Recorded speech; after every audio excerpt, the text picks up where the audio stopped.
Hello everyone, welcome back to our new video of Unique Commerce classes. So today we are going to discuss about goodwill. What is goodwill? Goodwill क्या है, किसकी होती है, कब calculate करते हैं, क्यों कैलकुलेट करते हैं, किस तरह से कैलकुलेट करते हैं, ये सारी चीजें आज हम इस वीडियो में पढ़ेंगे और प्रैक्टिकली आपको समझाएंगे कि गुडविल होता क्या है। अगर हम बात करें, कोई पर्सन है वो अपना बिजनेस स्टार्ट करता है। अब स्टार्टिंग में जब उसका बिजनेस स्टार्ट होता है, कोई भी प्रोडक्ट वो सेल करता है तो उसके कस्टमर्स उसके पास नहीं आते, लेकिन जैसे जैसे वो आगे बढ़ता रहता है ईयर बाय ईयर उसके कस्टमर इंक्रीज होते रहते हैं और जब कस्टमर इंक्रीज होते हैं तो उसका प्रॉफिट भी इंक्रीज हो जाता है। अब जब 2-4 साल आगे जब वो पहुंचता है अपने बिजनेस को लेकर के, तो फिर उसको इतनी मेहनत करने की जरूरत नहीं होती, उसके कस्टमर खुद ही उसके पास आ जाते हैं। उसके जो कस्टमर बने होते हैं वो खुद ही उसके पास आ जाते हैं, क्योंकि उसने जो पास्ट में मेहनत की है वो अब उसके कस्टमर को ऑलरेडी ऐड कर चुका है और उसके कस्टमर उसके पास आ चुके हैं। तो गुडविल हम सिंपली कह सकते हैं it is an identity of product और आइडेंटिटी ऑफ एनी शॉप। किसी भी शॉप का या किसी भी बिजनेस की वो आइडेंटिटी होती है, उसकी पहचान होती है, जो उसके कस्टमर्स को क्या होती है अपनी तरफ ऑटोमेटिकली ले आती है, उसको एफर्ट करने की जरूरत नहीं होती। So what is goodwill?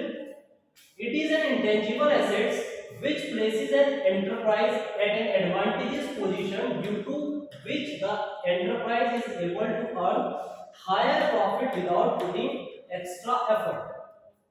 क्या होता है गुडविल? कि कोई भी एक्स्ट्रा एफर्ट लगाए हुए, बिना लगाए हुए वो हायर प्रॉफिट अर्न कर सकता है। क्यों अर्न कर सकता है? क्योंकि उसने जो एफर्ट्स पहले लगाया है, 2-4 साल पहले लगाया है, उस एफर्ट्स की वजह से अब वो अपना प्रॉफिट अर्न कर सकता है। ठीक है, earn higher profit without putting extra effort. कोई एक्स्ट्रा एफर्ट लगाने की जरूरत नहीं है, वो खुद ही प्रॉफिट अर्न कर सकता है, क्योंकि उसने पास्ट में क्या किया है,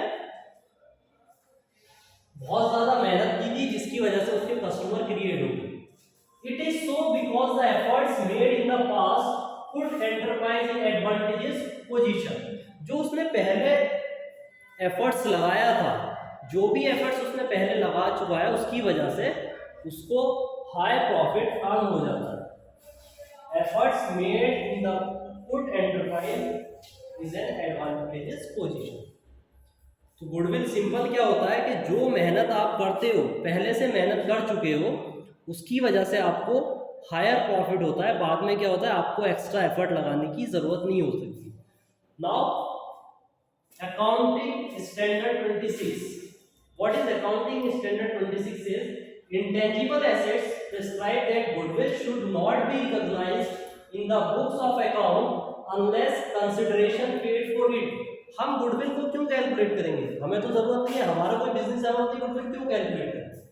गुडविल सिर्फ तभी कैलकुलेट होती है या बुक्स में लिखी जाती है अगर उसके बदले हमें कुछ मिल रहा हो, हमें उसके बदले उसका कंसिडरेशन मिल रहा हो। जितनी की हमारी गुडविल है कि हमें उसके बदले ये उसका अमाउंट रिसीव होगा, तभी हम गुडविल कैलकुलेट करते हैं। अनटिल अनलेस हम गुडविल अपनी कैलकुलेट नहीं करते। क्लियर? फॉर एग्जाम्पल हम आईफोन की बात करते हैं।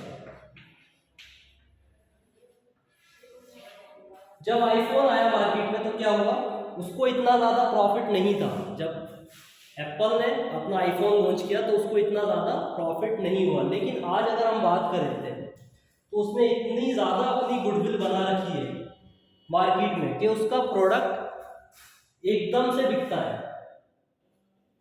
कोई भी लेटेस्ट मॉडल आए, कोई भी एकदम से मार्केट में उसका, अगर हम हाईएस्ट फोन की भी बात करें एप्पल की, तो कितने का होगा? मैक्सिमम 30 to 40,000 अगर उसकी हम कॉस्ट की बात करते हैं।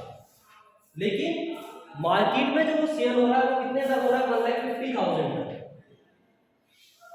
1,50,000 तक उसको कंपनी बेच रही है। क्यों बेच रही है? Because of goodwill. जो हमने पढ़ा कि गुडविल क्या होती है, एक रेपुटेशन होती है, एक पहचान होती है कंपनी की, जिससे उसके कस्टमर उसके पास आते हैं और उसका प्रोडक्ट खरीदते हैं, क्योंकि वो सारा एफर्ट्स अपना पहले लगा चुका है। That's why it is being selling in the market for 1,50,000. Now see, classification of goodwill. अब हम पढ़ेंगे कितने टाइप्स की गुडविल होती है. First is purchase goodwill and self generated goodwill. What is purchase goodwill?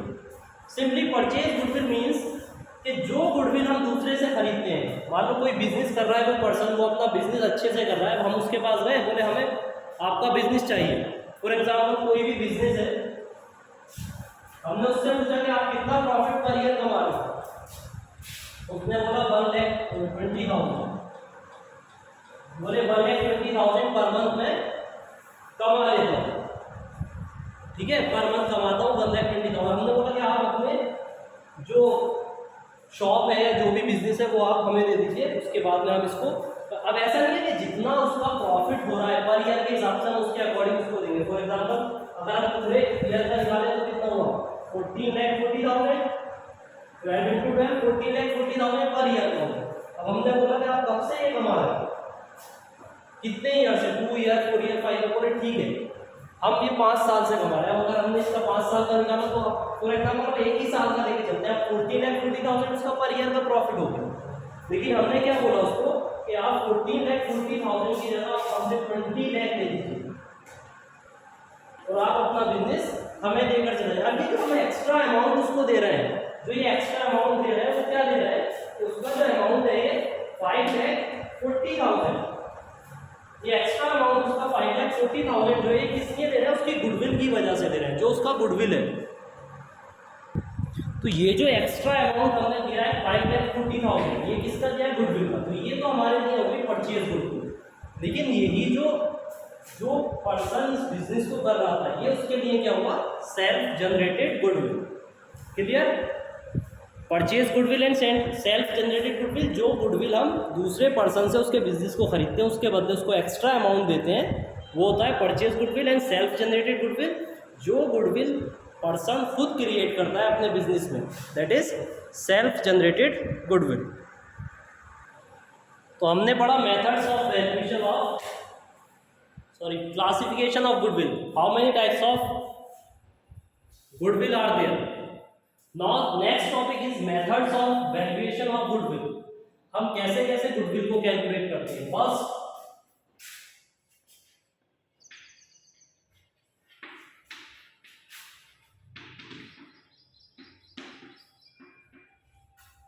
Average profit method. अब goodwill calculate कब करते हैं मैं पहले भी बता चुका हूं. जब या तो उसके बदले क्या हो, हमें कुछ मिल रहा हो, हमारा बिजनेस कोई खरीद रहा है, तब हम गुडविल कैलकुलेट करते हैं. उससे पहले हम गुडविल कैलकुलेट नहीं करते. तो first method is average profit method. There are 4 methods to calculation of goodwill. अब ऐसा नहीं है चारों मेथड से हमारा गुडविल सेम आएगा, हो सकता है उससे गुडविल डिफरेंट आए. ठीक है, तो हम जो अलग अलग मेथड्स पढ़ेंगे उससे हो सकता है जो गुडविल हमारी हो वो डिफरेंट आए. तो पहले हम पढ़ते हैं average profit method. What is average profit method? सबसे पहले क्या करते हैं, इसमें एवरेज प्रॉफिट निकालते हैं कि हमारा जो पर ईयर का प्रॉफिट हो रहा है कंपनी को पिछले साल से या उससे पहले से कितना एवरेज प्रॉफिट आ रहा है.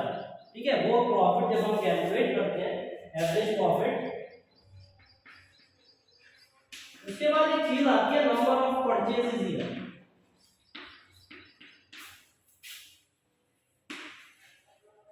What is this number of purchases year? जो लोग ये पढ़ चुके हैं गुडविल, शायद उनको भी ना पता हो कि नंबर ऑफ परचेज ईयर होता क्या है.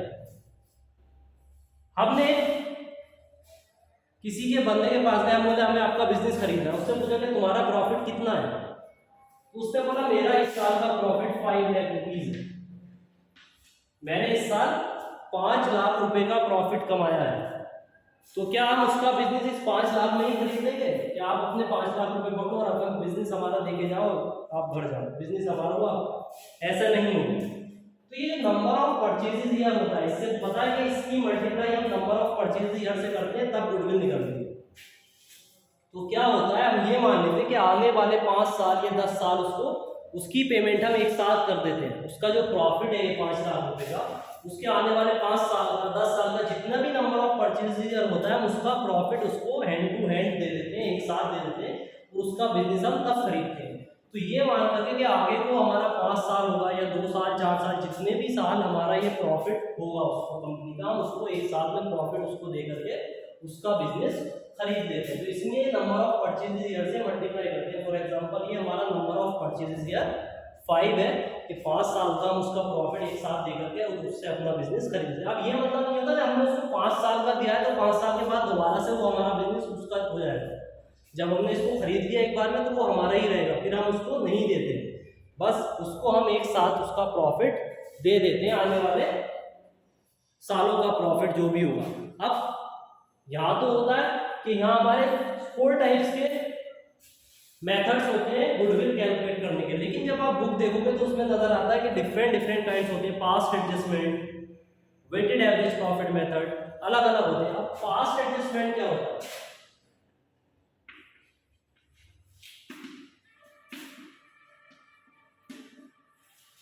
Past adjustment of average profit.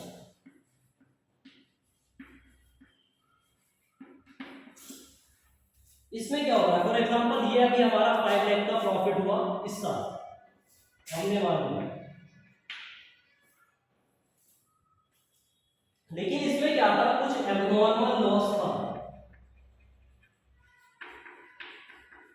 20,000 का। ये एबनॉर्मल लॉस हमने क्या किया? इसमें से सब्ट्रैक्ट कर दिया। इस लॉस की वजह से क्या हुआ? हमारा प्रॉफिट 5 लाख का रह गया। Abnormal loss, for example abnormal loss by 5, कुछ ऐसा हुआ जिससे हमारे फर्म में या हमारी बिजनेस में फायर की वजह से लॉस हो गया 20,000 का। अब ऐसा तो है नहीं कि हर साल आग लगेगी और आपका लॉस होगा, ये तो एबनॉर्मल लॉस है, कभी हो गया, अब ऐसा नहीं है हर साल यही होगा। तो ये जो लॉस होता है एबनॉर्मल लॉस, इसको क्या करते हैं हम? इस प्रॉफिट में प्लस करते हैं और उससे हम अपना नॉर्मल प्रॉफिट निकाल लेते हैं 5,20,000।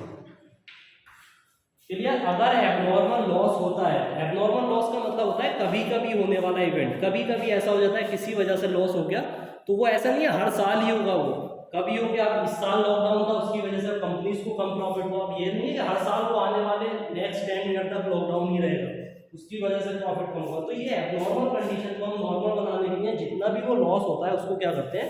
प्लस कर देते हैं। सेम ऐसे अगर कोई एबनॉर्मल प्रॉफिट हो जाता है तो उसको हम नॉर्मल करने के लिए सब्ट्रैक्ट करते हैं, अपने जो भी हमारा प्रॉफिट होता है उससे सब्ट्रैक्ट करके नॉर्मल प्रॉफिट निकाल लेते हैं।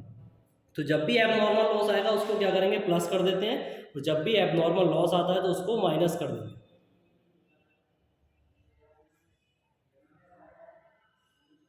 सॉरी, एबनॉर्मल लॉस जो होगा वो हमारे प्रॉफिट में प्लस होगा नॉर्मल प्रॉफिट के लिए, और जब हमारा प्रॉफिट होता है तो उसको क्या करते हैं? माइनस करते हैं नॉर्मल प्रॉफिट निकालने के लिए। नाउ सी, अभी हमने एवरेज प्रॉफिट मेथड और उसका पास्ट एडजस्टमेंट वाला पढ़ा, अब उसका हम क्वेश्चन करते हैं। So question is, Asin and Shreyas were partners sharing profit and loss in the ratio of 2:1. They admitted Shyam as a partner for 1/5 share in profit. For this purpose, goodwill of the firm was to be valued on the basis of 3-year purchase of last 5-year average profit. तो क्या कह रहे हैं? जो हमारा purchases year है वो कितने से मल्टीप्लाई करना है हमने? 3 से। जो उसको हम प्रॉफिट देंगे वो आगे के 3 साल तक का प्रॉफिट हम उसको एक साथ पे कर देंगे, और एवरेज प्रॉफिट हमें लास्ट 5 ईयर का निकालना है। Profit for the last 5 years ended 31 March 1 year 2017 1,25,000, 2018 1 lakh, 2019 1,87,500, 2020 and this is loss. जब ब्रैकेट में कोई अमाउंट दिया होता है that is loss 62,500 in 2021 1,25,000. Calculate goodwill of the firm after adjusting following. Profit of 2017-18 was calculated after charging 25,000 for abnormal loss of goods by fire. तो जैसे अभी हमने बताया कि जो आपका एबनॉर्मल लॉस होता है उसको क्या करते हैं? नॉर्मल प्रॉफिट निकालने के लिए एबनॉर्मल लॉस को हम ऐड कर देते हैं। Now see, this is the question. In 2017 the profit was 1,25,000. In 2018 the profit was 1 lakh. In 2019 profit was 1,87,500. 2020 there was a loss of 62,500, and in 2021 the profit was 1,25,000. But there was a abnormal loss which was charging in 2017-18. In 2017-18 they have charged the abnormal loss of rupees 25,000. So what we have to do, we have to add abnormal loss to calculate the normal profit, then it will become 1,25,000. Now first of all we have to calculate the average profit. Average profit is equal to total profit 1,25,000 plus 1,25,000 plus 187,500 minus 62,500 plus. First of all we have to add all the profit. 125 plus 125, 187,500, 62,500. This we have to subtract because this is the loss of the firm, and 1,25,000. And we have to divide it by 5 because this is the profit of 5 years. So divided by 5. 125 plus 125, 250 plus 125, 375 plus 125, 5 lakh upon 5 is equal to 1 lakh. The average profit of the firm of last 5 years is 1 lakh. Now we have to calculate goodwill of the firm. What is the goodwill of the firm? They are saying that goodwill should be calculated of 3-year purchase. यानी कि जो हमें goodwill देंगे आपको उसका वो average profit आने के वो पर ईयर 1 लाख रुपीस कमा रहा है, लेकिन जो हमें उसे प्रॉफिट देना है वो आने वाले 3 साल तक का देना है. तो goodwill is equal to average profit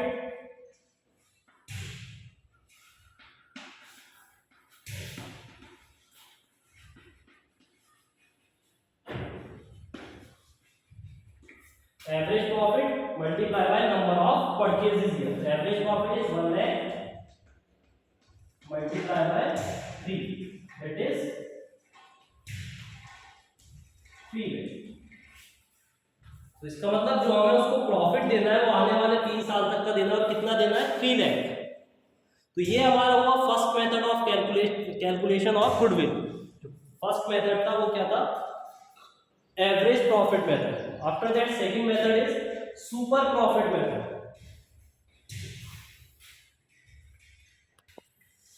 Now second method is super profit method.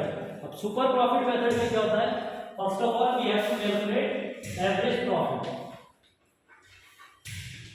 जैसे आप एवरेज प्रॉफिट कैलकुलेट करते हो वैसे ही हम एवरेज प्रॉफिट कैलकुलेट करेंगे. After that we have to calculate normal profit.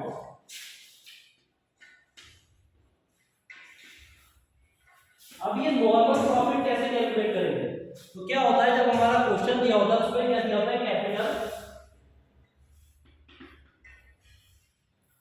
Capital दिया होगा. After that rate of return. इसका क्या करते हैं हम? रेट ऑफ रिटर्न से मल्टीप्लाई कर देते हैं रेट अपॉन 100. इससे क्या आता है आपका? Normal profit. Normal profit is equal to capital into rate upon 100. तो इससे आ जाता है हमारा नॉर्मल प्रॉफिट. अब जब हमारे पास normal profit plus average profit दोनों है तब हम क्या कैलकुलेट करते हैं? Super profit. Super profit is equal to average profit minus normal profit. Super profit is equal to average profit minus normal profit. After that we have to calculate goodwill. Goodwill is equal to super profit and multiply by number of purchases year. उसमें हमें average profit की multiply करनी होती थी number of purchases year से. यहाँ क्या करेंगे? पहले सुपर प्रॉफिट निकाल करके उसकी मल्टीप्लाई करते हैं नंबर ऑफ परचेजेस ईयर. अब ये सुपर प्रॉफिट कैसे निकलता है? Average profit minus normal profit. Clear?